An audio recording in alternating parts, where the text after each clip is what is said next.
So this is the Comica Boomx-D, and I recently had the opportunity to test this out, and I'm really excited to see how this compares to the Rode Wireless Go.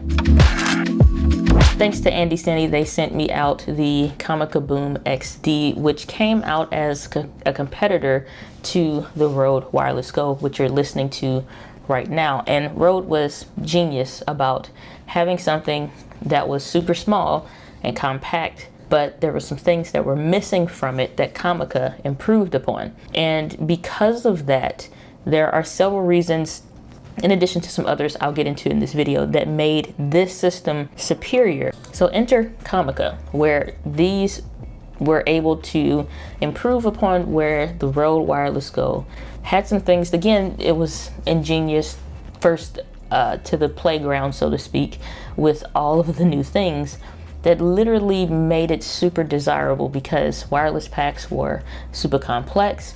They required not a steep learning curve, but some learning curve. But then you have Comica that improved upon what Rode did almost immediately afterwards, meaning that you could now get 2 transmitters into 1 receivers and see the audio.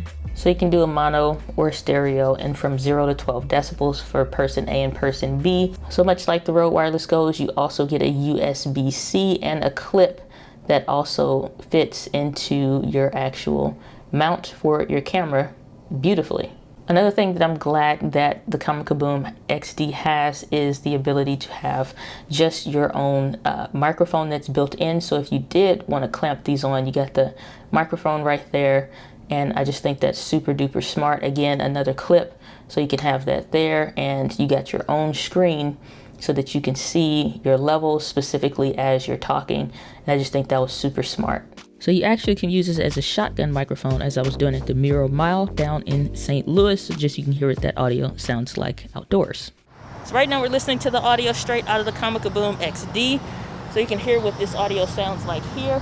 But so far it's not too bad. Another interesting point that the Comica Boomx-D has is that they not only have this where obviously you can change the cables, they give you a ton of cables, I'm gonna touch on that, but there's some wonky stuff. So I actually have been doing a ton of testing for about 2 months with the device, and the issue was with some of the cables. So now we're listening to audio straight out of the Comica Boomx-D. That is just a built-in microphone that's on the device, and I am still using the Rode cables that came, the Rode TRS cables that came with the Rode Wireless Go. So they give you one that are orange. They give you these that are for the Sony cables or for the Sony cameras, and I just want you to listen. So now we're still using the built-in microphone for the Comica Boomx-D. The audio levels inside the camera have not changed. I haven't changed the audio levels going into the device or the device's audio levels. The only thing I took off and switched out was I put on the Sony specific ones instead of the Rode Wireless Go's microphone that I usually use, which you can buy these anywhere online. And you notice the difference in the audio quality. It's significantly lower than just whatever. Like, I'm still talking at the same audio levels for the same, it's about at the same place. So when I was doing lapel microphone tests, using this, I noticed, like, when we were doing the live streams and the testing, it was completely different. And so before I did any lapel tests, I was just testing the TRS cable. So needless to say, the cable that is for the Sony cameras or whatever is messed up. It's not recommended that you use it. So Andy Cinny did let me know that. And so go ahead and use the other ones that they gave you, in addition to them giving you ones for smartphone connections as well. So you get a ton of accessories in addition to this custom fit with like this rubber in the middle phone piece that is just super smart because it's fit for the lapel microphone. Okay, so this is the audio coming straight from the lapel microphone system that is coming with the Comica Boom. And something interesting that they made here is like a secure clip. So with other ones, you usually just plug it in, you can't see it, but with this one, you actually can see that they made it so that it securely goes in there and it locks in, and you'd have to press it and then pull it out. in order to get that out. Again, they took some thought and they obviously listened when it came to the audio of the equipment, and even to the point of putting on a mute button, because if you've ever done anything with interviews or any specific people, that if you're getting up to do coffee breaks, if you're getting up to do water breaks, or just to stretch your legs or something like that, no matter how long of a recording you're doing, you have where people want to go to the restroom at times, and if they have this in their pocket or whatever, they don't want their private conversations or phone conversations being heard. They unplug it, and then if they try to plug it back in, if they don't connect it in all the way, then you're getting interference, or you're getting just kind of like a hiss and a whine and a buzzing noise and stuff like that from it not being all the way connected. And that's frustrating to go through a recording to realize, like, you know, and I'll always ask or just tell them unplug all the way until you hear it snap or click or whatever. So this allows for you to have them to hit a mute button. Something else that they did really well here is a headphone jack.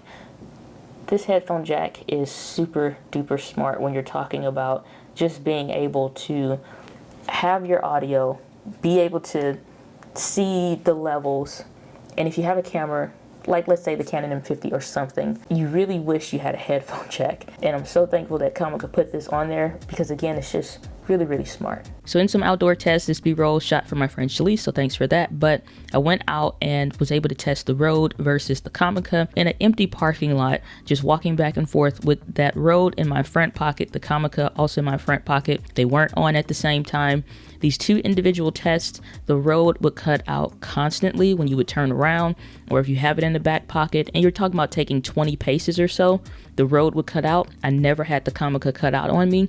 So honestly, this was a win for the Comica, and the Rode is one that it just kept cutting out. So at the end of the day, you have a wireless system that can give you two transmitters for person A, person B, going into one receiver, a mute button, a headphone jack, individual controls for each speaker from 0 to 12 decibels, which is a big deal.